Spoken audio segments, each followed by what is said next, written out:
ಎಲ್ಲರಿಗೂ ನನ್ನ ನಮಸ್ಕಾರಗಳು. ಇವತ್ತು ಮೆಂತ್ಯ ಸೊಪ್ಪು ಕ್ಯಾಪ್ಸಿಕಮ್ ಚಿತ್ರಾನ್ನ ನಮ್ಮ ಮೊಮ್ಮಕ್ಕಳ ಜೊತೆ ಸೇರಿಕೊಂಡು ಮಾಡ್ತಾ ಇದ್ದೀನಿ. ಕ್ಯಾಪ್ಸಿಕಮ್ ಉಂಡೆ ತಗೊಂಡು ಕಟ್ ಮಾಡಿ ಇಟ್ಕೊಂಡಿದ್ದೀನಿ. ಹಸಿ ಕೊಬ್ಬರಿ ಒಂದು ಅರ್ಧ ಒಳಷ್ಟು ತುರ್ಕೊಂಡಿದ್ದೀನಿ.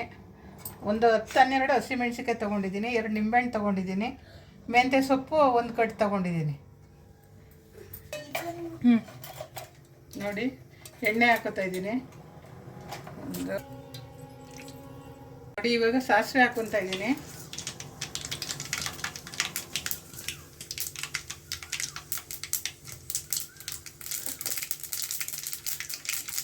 ಸ್ವಲ್ಪ ಒಂದು ಸ್ಪೂನ್ ಜೀರಿಗೆ ಹಾಕೋತಾ ಇದ್ದೀನಿ. ಒಂದೂವರೆ ಸ್ಪೂನು. ಸ್ವಲ್ಪ ಹಿಂಗೆ ಹಾಕೊತಾ ಇದ್ದೀನಿ ಒಗ್ಗರಣೆಗೆ. ನೋಡಿ, ಇವಾಗ ಮೆಂತ್ಯ ಸೊಪ್ಪು ಹಾಕೊತಾ ಇದ್ದೀನಿ.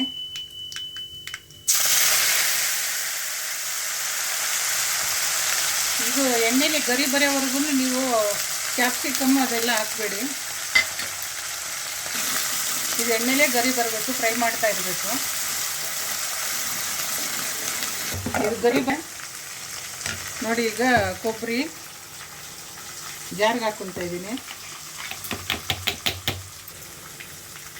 ಒಂದು 15 ಮೆಣಸಿನ್ಕಾಯಿ ತೊಗೊಂಡಿದ್ದೀನಿ ಖಾರಕ್ಕೆ, ನೋಡ್ಕೊಳ್ಳಿ. ನೋಡಿ, ಈ ಥರ ಮಿಕ್ಸಿಗೆ ಹಾಕ್ಕೊಂಡಿದ್ದೀನಿ. ಮೆಣಸಿನ್ಕಾಯಿನೂ ಮತ್ತು ಕಾಯಿ ತುರಿ ಮಿಕ್ಸಿಲಿ ಆಗಿದೆ.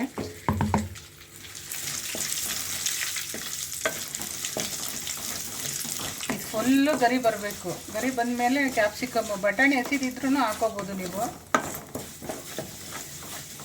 ಗರಿ ಬಂದು ಕಲರ್ ಬಂದಿದೆ, ಈ ಥರ ಬರಬೇಕು. ಕ್ಯಾಪ್ಸಿಕಮ್ ಹಾಕ್ಕೊತಾ ಇದ್ದೀನಿ.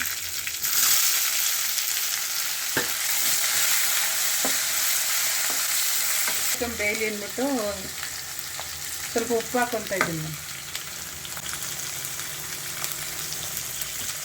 ನೋಡಿ, ಕ್ಯಾಪ್ಸಿಕಮ್ಮು ಬೆಂದಿದೆ. ಮೆಂತ್ಯ ಸೊಪ್ಪು ಕ್ಯಾಪ್ಸಿಕಮ್ಮು ಎರಡು ಒಂದು ಸಮವಾಗಿದೆ. ಈಗ ನೋಡಿ, ಈಗ ಕಾಯಿ ತುರಿನೂ ಹಸಿಮೆಣ್ಸಿನ್ಕಾಯಿ ಹಾಕಿದ್ನಲ್ಲ, ಈಗ ಹಾಕ್ತಾಯಿದ್ದೀನಿ.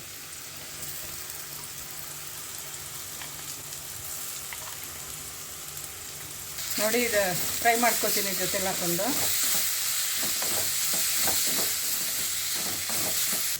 ನೋಡಿ, ಈಗ ಹುಣಸೆ ಹುಳಿ ಹಾಕ್ತಾಯಿದ್ದೀನಿ. ಇದು ನಿಂಬೆ ಹುಳಿ ಹಾಕ್ತಾಯಿದ್ದೀನಿ, ನೋಡ್ಕೊಳ್ಳಿ. ನಿಮಗೆ ಹುಳಿ ಸಾಲಿಲ್ಲ ಅಂದರೆ ಮತ್ತೆ ಒಂದು ಸ್ವಲ್ಪ ಹಾಕೋಬೋದು.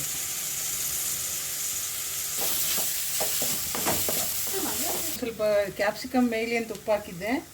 ಇವಾಗ ನಿಮಗೆ ನೋಡಿ ಎಷ್ಟು ಬೇಕೋ ಅಷ್ಟು ಉಪ್ಪು ಹಾಕ್ಕೊಳ್ಳಿ. ಅನ್ನ ಕಲಸುವಾಗ ನಾನೊಂದು ಸ್ವಲ್ಪ ಹಾಕ್ಕೊಂಡಿರ್ತೀನಿ. ಅನ್ನ ಕಲಸಿದ್ಮೇಲೆ ಸಪ್ಪೆ ಅಂದರೆ ಹಾಕೋಬೋದು. ಇದೆಲ್ಲ ರೆಡಿಯಾಗಿದೆ. ಇವಾಗ ಸ್ಟವ್ ಆಫ್ ಮಾಡ್ತಾಯಿದ್ದೀನಿ.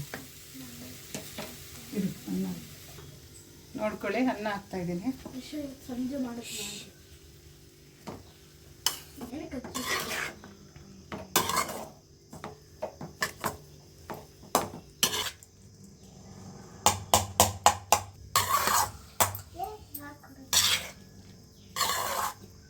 ಎಲ್ಲ ರೆಡಿಯಾಗಿದೆ.